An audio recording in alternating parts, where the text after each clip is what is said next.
Salam, hər vaxtınız xeyir olsun. Bu videoda 2 noyabr 2025 tarixində 9-cu siniflər üçün keçirilmiş olan sınaq imtahanında düşən riyaziyyat suallarının izahını paylaşacağam. 57-ci sualdan başlayır riyaziyyat. Deyir, aşağıdakılardan hansı qarşılıqlı sadədir? Qarşılıqlı sadə ədədlər o ədədlərə deyilir ki, onun sadə vurğulara ayrılışında ortaq sadə vurğular iştirak etmir. Yəni birdən başqa ortaq sadə vurğu olmayan ədədlərdir.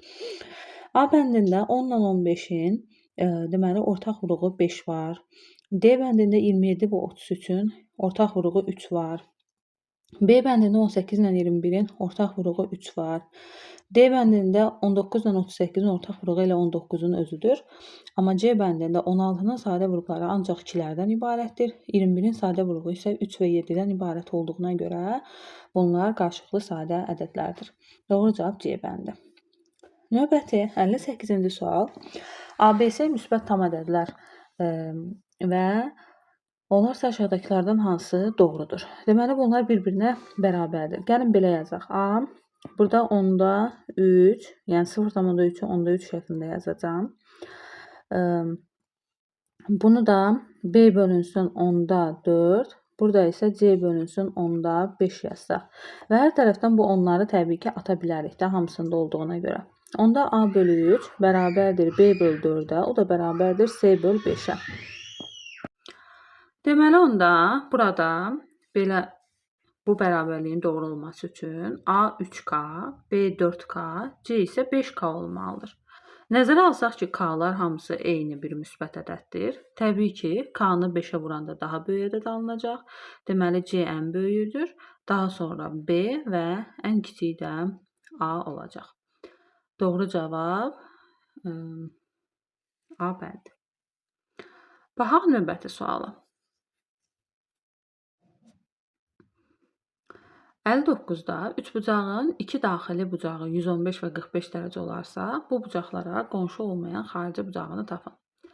Üçbucağın xarici bucağı özünə qonşu olmayan daxili bucaqların cəminə bərabərdir. Deməli, onda bu üç bucağın, məsələn də deyək ki, bu iki bucağın 115 bu verilib, 45 bu verilibsə, bu bucaqlara qonşu olmayan bu xarici bucağı tapmaq üçün 115 ilə 45-i toplamaq kifayətdir. 115-in üstünə 45 dərəcəni gəlirik və cavab olur, deməli, 160 dərəcə. Doğru cavab E variantı. Növbəti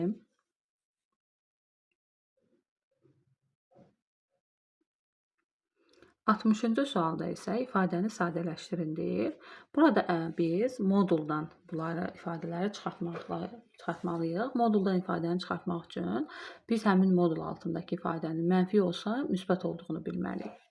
X mənfi 3 ilə 1 arasında qiymətlər alır. Məsələn, mənfi 3 ilə 1 arasında 0 ala bilər, mənfi 1 ala bilər, mənfi 2 ala bilər və hər birini burada yoxlasaq, görərik ki, x plus 3 ifadəsi müsbətdir. Müsbət olduğuna görə moduldan olduğu kimi çıxır. Burada isə 2x çıx 2 ifadəsində yoxlasaq, yəni x-in yerinə mənfi 1, mənfi 2 və yaxud da 0-dan birini qoyub yoxlasaq, görərik ki, bu ifadə isə deməli modulun içərisi mənfidir. Mənfi olduğuna görə qarşıya mənfi atıb həmin ifadəni moduldan çıxardırıq. Və yaxud da onların yerlərini dəyişirik. Olur belə mənfi, deməli 2 çıxılsın 2x şəklində moduldan çıxardırıq. Və hesablasaq, x üstəgəl 3 çıxılsın 2 mənfi mötərizənin içindəki ifadələrə təsir eləyir. Üstəgəl 2x. Burada x-in üstünə 2x gələndə eləyir 3x, 3-dən də 2-ni çıxanda eləyir 1. Doğru cavab deməli 3x üstəgəl 1-dir. B variantı. Baxaq növbəti suala. Şagird 324 səhifəlik kitabın 9-da 5 hissəsini oxudu. Neçə səhifə oxunmamış qaldı?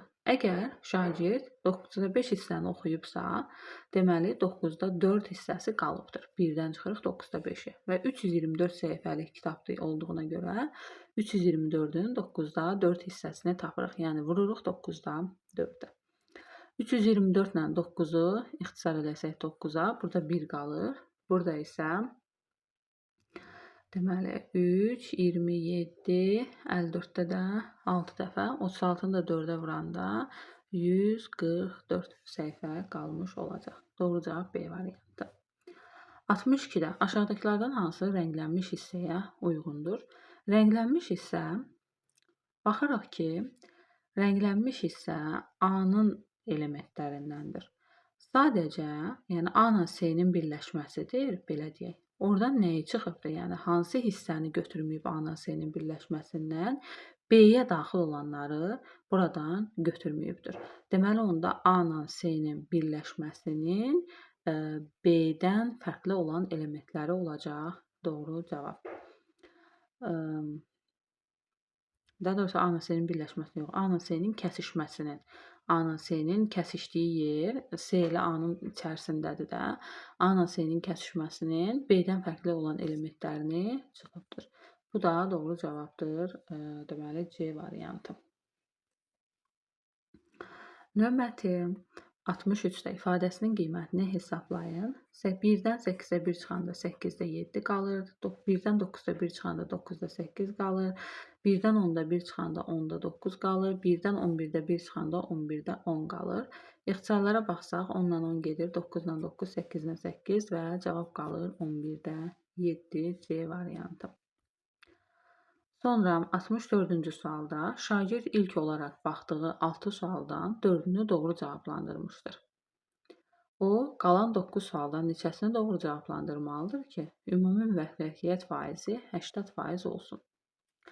Deməli, şagird ilk olaraq baxdığı 6 sualdan 4-ünü doğru cavablandırıbdır. Deməli, ikisi səhvdir hal-hazırda. O, qalan 9 sualdan cəmi deməli 15 dənə sual var da. 15 dənə sual var. 15 dənə sualın 80%. 15 dənə sualın 80%-ni doğru cavablandırmalıdır. Cəmi deməli test 15 sualdan ibarətdir və bunun 80%-ni doğru cavablandırmalıdır. İxtisarlara baxsaq, sıfırları ixtisar elədim. 2 ilə 10 ilə 8-i 2-yə ixtisar edirəm. Burada 4 qalır, burada 5. 5 ilə 15-i 5-ə ixtisar edirəm. Burada 3 qalır. 3-ü 4-ə vuranda 12. Deməli, 12 dənə doğru cavab olmalıdır. Bunun 4 dənəsini ilk 6 sualda veribdir. 12-dən 4-ü çıxıram və qalır 8 dənə də hələ doğru cavab verməlidir. Deməli, o 9 sualın da 8-nə də doğru cavab verməlidir ki, onun müvəffəqiyyət faizi 80% olsun. Doğru cavab D variantı. Baxaq növbəti suala. 65-də A, B, C ədədləri verilən ardıcıllıqla 13, 12, 5 ədədləri ilə düz mütənasibdir. Deməli, A olacaq onda 13K, B olacaq 12K, C də olacaq 5K. Verilən ardıcıllıqla deyir. Və bu ifadəni gətirib burada yerinə qoysaq, olacaq belə. 12K üstəgəl C verib də 5K çıxılsın A neçədir? 13K bərabərdir 8-ə. Hesablasaq 17, 17-dən 13 çıxanda 4K 8-dirsə K 2-dir. Bizdən A-nı tapmağımızı istəyir. A 13K idi. Deməli, gətirib 13-ü 2-yə vururam və tapıram ki, deməli 26 olacaq. Doğru cavab C variantı.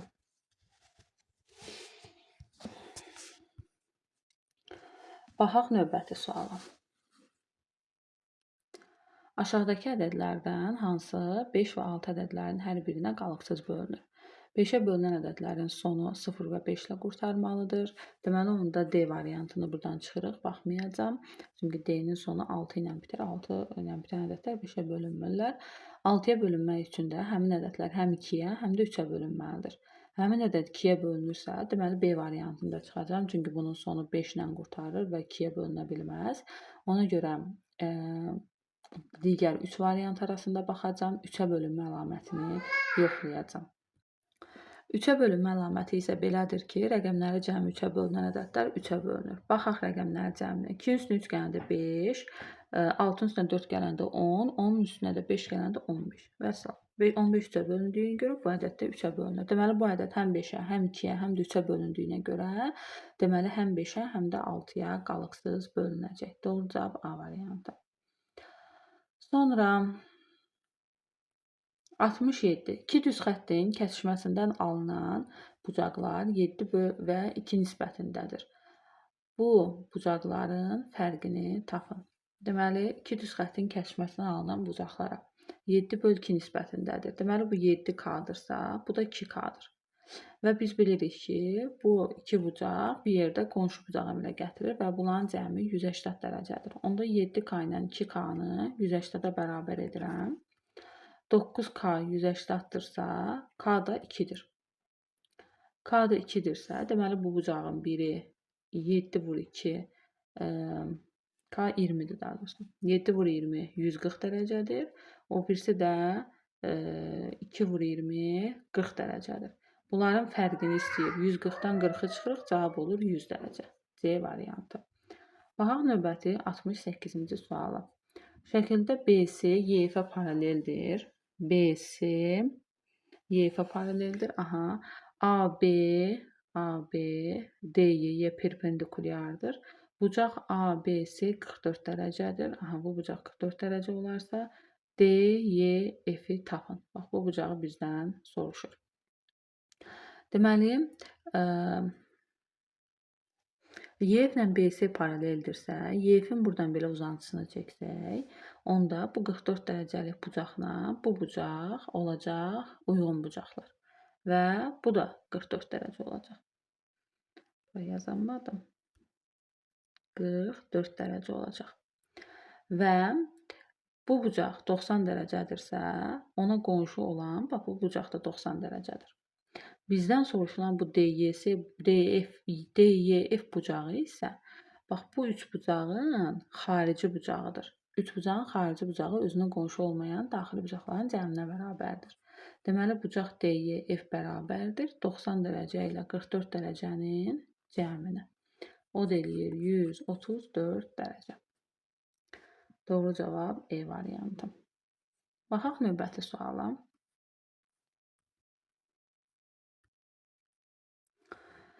A çoxluğun elementlərinin sayı 6, B çoxluğun elementlərinin sayı 4-dür. Onların heç bir kəsişən elementi yoxdur. Birləşməsinin elementlərinin sayını soruşur. Deməli, onların kəsişməsində heç bir element yoxdursa, birləşməsindəki elementlərin sayı elə olacaq 6 üstə gəl 4, 10 element. Doğru cavab C bəndə. 70-də 2 ardıcıl tək ədədin ədəd ortası 28 olarsa, bu ədədlərdən böyüyünü tapın. 2 ardıcıl tək ədəd. Ədədlərdən biri x, digəri isə x üstə gəl 2 kimi götürülür. Ardıcıl tək ədədlər dediyinə görə onların ədəd ortası bölürük sayına. Neçə ədəd var? 2 dənə. Bölürük 2-yə və 28-ə bərabərdir. Buradan x-i tapırıq. X-in üstünə x gələndə 2x üstə gəl 2 bərabərdir. 28-i çarpaz şəkildə bu 2-yə vururam. Eləyir 56. 2x bərabərdir. 56-dan 2 çıxıram 54. X də bərabərdir 54-ü 2-yə bölürəm 27. Tapdıq ki, deməli ədədlərdən biri 27-dir. Bizdən böyüyünü istəyir. Bax, kiçiyi 27-dirsə, o birisi 27 üstə gəlir ki, 29 olacaq. Doğru cavab E variantı. Baxaq növbəti suala. İfadəsinin qiymətini hesablayın. Birinci, burada dövr verilib. Dövrü kəsrə çevirmək lazımdır. 0,4-də 3 demək, 9-da 3 deməkdir. Çıxılsın 1. Burada da dövr verilib. Bu dövrdə kəsrə çevriləndə 9-da 6 eləyir. Hesablasaq, 9-da 3-dən 9-da 1 çıxanda bunu 9-da 9 olaraq qeyd eləsək, mənfi 9-da 6 eləyir. Məxrəcdə 1-dən 9-da 6-nı çıxanda 9-da 3 eləyir. 9-dan ixtisar getsə, surətdəki mənfi 6-nı 3-ə böləndə cavab eləyir mənfi 2. E variantı. Baxaq növbəti suala. Şəkildə AB bərabərdir BC-yə, o da bərabərdir AD-yə. AB bərabərdir BC-yə, o da bərabərdir AD-yə. Aha. Bucaq DBC 15 dərəcədirsə, bax bu bucağı verib 15 dərəcə. Bucaq BAC neçə dərəcədir? BAC. Bax, bu bucağı bizdən soruşur. Bu üç bucağa ilk öncə fikir versək, bu üç bucaq bərabər yanlıdır. Görürsünüz, bu tərəflər bir-birinə bərabərdir. Deməli, onda onun oturacağı biçik bucaqları bir-birinə bərabər olacaq. Yəni, bu alfa olanda, bu da alfa olacaq. Daha sonra, digər bu üç bucağa baxsaq, bu üç bucaqda gördüyünüz kimi bərabər yanlı üçbucaqdır. Çünki bu da buna bərabərdir axı. Onda deməli bunun da oturacağı biçik bucaqları bir-birinə bərabərdir. Bu betdə olanda bu da betdə olacaq. Bunu da verib bizə 15 dərəcə olaraq.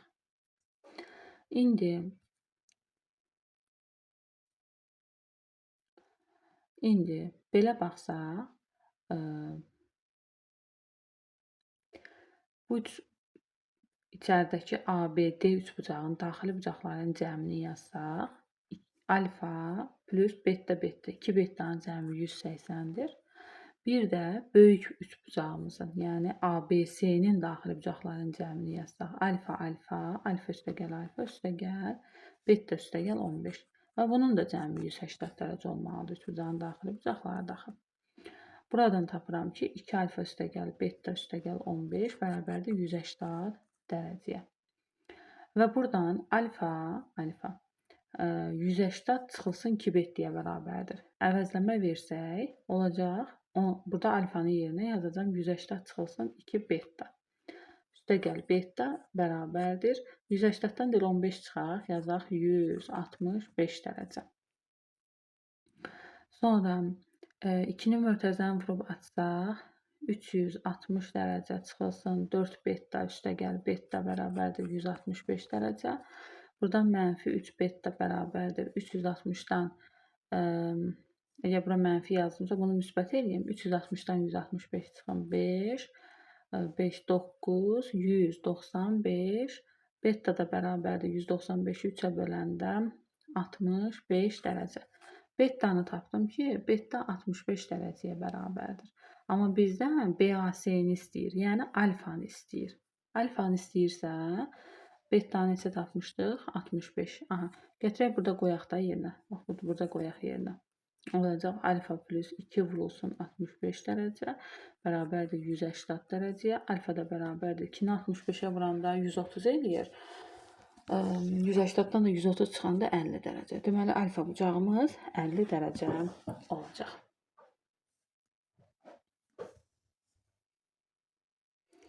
Belə, baxaq indi növbəti sualı. 73-də deyir ki, mənfi 3,4 və 7,5 ədədləri arasında yerləşən tam ədədlərin cəmini tapın.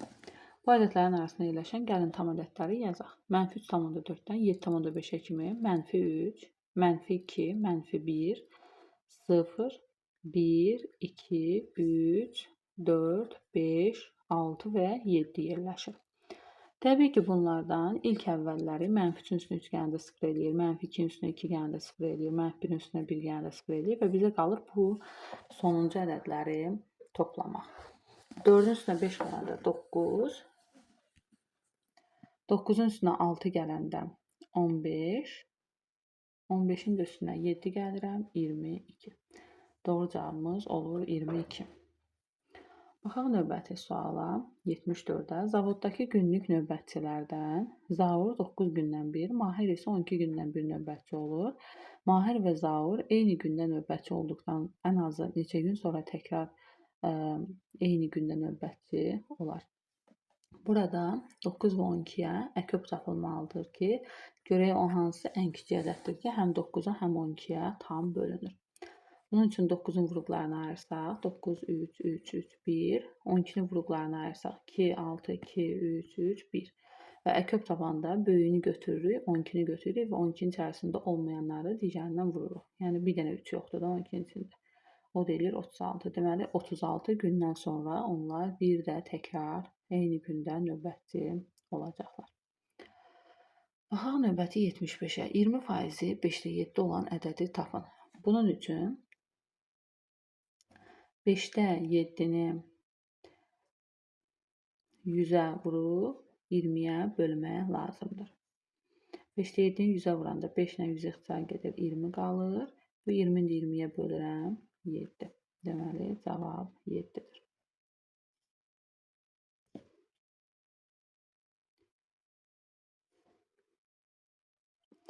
Baxaq növbəti suala.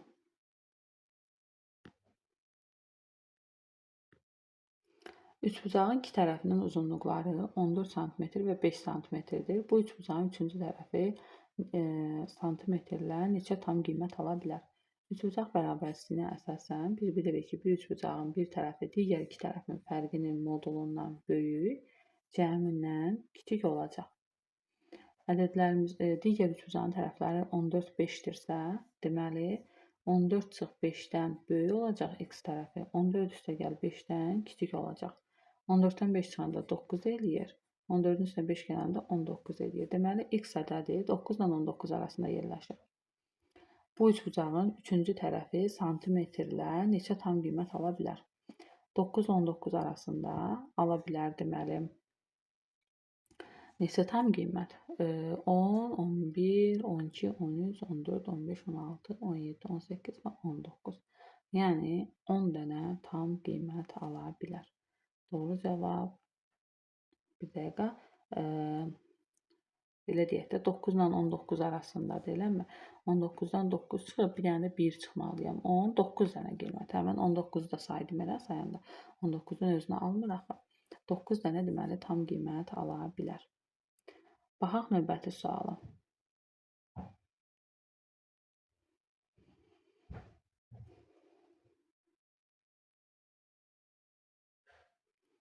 Növbəti sualımız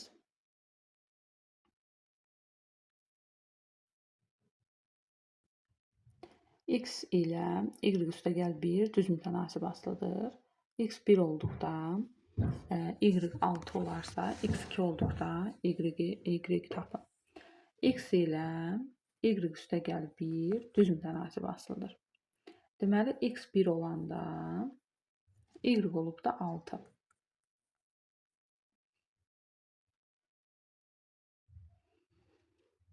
Y olub 6. Y olub 6. Deməli, onda bu cəmdə 7 olubdu da. İndi deməli, bizə deyir ki, x ilə y üstəgəl 1 düz mütənasib asılıdır, eləmi? İndi x 1 olanda y üstəgəl 1 7 olub da. İndi x 2 olanda biz gəl tapaq görək bu y üstəgəl 1 neçə olacaq? Bunu tapmaq üçün y üstəgəl 1 düz mütənasib asılıdır. Bir də çarpaz şəkildə vururam. Y üstəgəl 1 bərabərdir 2 vur 7, 14-ə. Y də bərabərdir, deməli 14 çıx 1, 13 olacaq. Baxaq növbəti suala. 78-ci sualda deyir ki, 108, 180, 256 ədədlərinin ortaq natural bölənlərinin sayını tapın. Deməli, gəlin baxaq. 108-i sadə vurğulara ayıraq. 2, 54, 2, 27, 3, 9, 3, 3, 3, 1. 180-i sadə vurğularına ayıraq. 2, 90, 2, 45, 3, 15, 3, 5, 5, 1. Və 256-nı sadə vurğulara ayırsaq. 256 2 üstü 8 deməkdir. Da bunu burada yazmıram. 108-i də belə yazaq qüvvət kimi. 2 üstündə 2, 3 üstündə 3. 2 üstündə 2 vurulsun, 3 üstündə 3. 180-i isə ayırsaq 2 üstündə 2 vurulsun, 3 üstündə 2 vurulsun 5. İndi baxaq, üçünün də ortaq natural bölənlərini tapmalıyam da. Bunda 3-lər var. Yəni fərqliləri silirəm. Bu 3 görürsüz 256-da yoxdur. 5 bu digərlərində yoxdur. Və hər birində 2-lər iştirak edir.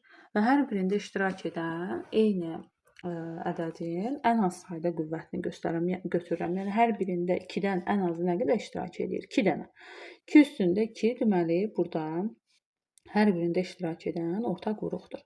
Onda qüvvətlərini yazıram. 2 üstü 2, 2 üstü 0, 1, 2 üstü 1, 2 və 2 üstü 2, 4. Deməli, 1, 2 və 4 bu hər 3 ədədin ortaq natural bölənidir.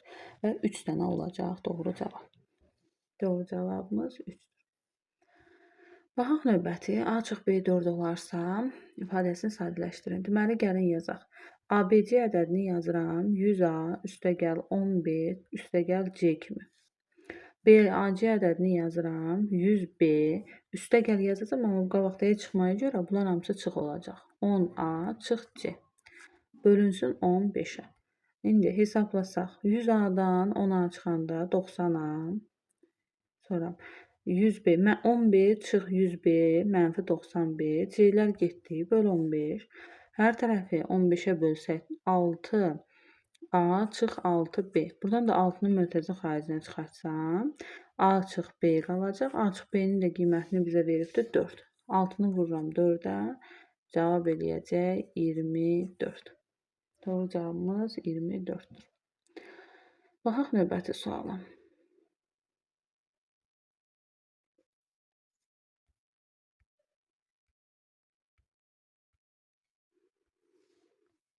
Həştərinci sualda A və B ədədlərinin ədədi ortası 66-dır. C, D və E ədədlərinin ədədi ortası isə 86-dır. A, B, C, D, E ədədlərinin ədədi ortasını tapın. Deməli, 2 dənə ədədin ədədi ortası 66-dırsa, bu ədədlərin cəmi olacaq belə də 66 vur 2. Yəni 132.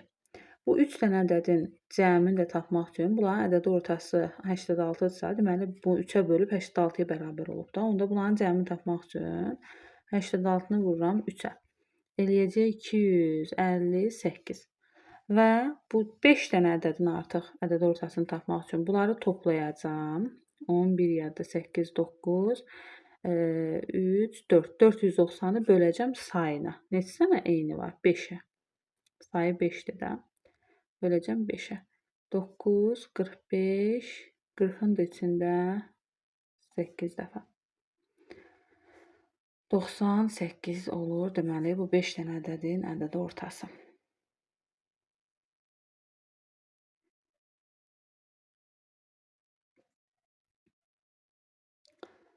Baxaq növbəti suala. 81-də ABC üçbucağında BD tənböləndir. Bax, çəkirəm ABC üçbucağını. BD tənböləndir. Tənböləni də çəkirəm. Tənbölən nə deməkdir? Bucağı yarı bölür. Burada indi AB-nin BC-yə AC-yə nisbəti 3/5/6-dır. Deməli, onda AB-yə 3K, BC-yə 5K, AC-yə də 6K deyə bilərik. Və deyir, perimetr ABC, yəni bu üçbucağın perimetri 56-dır. Perimetr nə deməkdir? 3 tərəfin cəmi deməkdir də. Onda bunların hamısını toplayıb bərabər edirəm 56-ya. Görək K neçədir? 8, 14K bərabərdir 56-ya. K da olur 4. Deməli, K 4-dür. K 4-dürsə, onda bu yan tərəf 3 vur 4, 12-dir. Bu yan tərəf 5 vur 4, 20-dir. Oturacaq isə 6 vur 4, 24-dür. Onda buraya x desəm, bu da 24 çıx x olacaq. Tənbölənin əsas xassələrindən biri, tənböləni bax, belə nisbətdə bölür də. AB-nin AD-yə nisbəti bərabərdir BC-nin CD-yə nisbəti. Yəni, bu tənbölənin əsas xassələrindən biridir. Onda ədədləri yerinə qoysaq, 12-nin x-a nisbəti bərabərdir 20-nin 24 çıx x-a nisbəti. Və buradan x-i tapırıq tənasüblə. Belə vururam, 20-ni x-a vururam, 20. Gəlin, biraz ixtisar edək bu 12 ilə 20-ni. Burada yazaq 4-ü ixtisar edək də. Burada 5 qalsın, burada da 3. 5-i x-a vuranda 5x bərabərdir. 3-ü də vururam tənasüblə 24 çıx x-a. Olur 72 çıx 3x. Bu 3x keçir bura. 5x-in üstünə 3x gəldi. 8x bərabərdir 72-yə. X də bərabərdir 9-a. X 9-dur. X-i nə götürmüşdük? AD olaraq götürmüşdük də. AD deməli onda bərabərdir 9-a. Belə. Bugünkü imtahanda düşən riyaziyyat suallarının izahlarını paylaşdım. Bu videomuzda bu qədər. Sağ olun.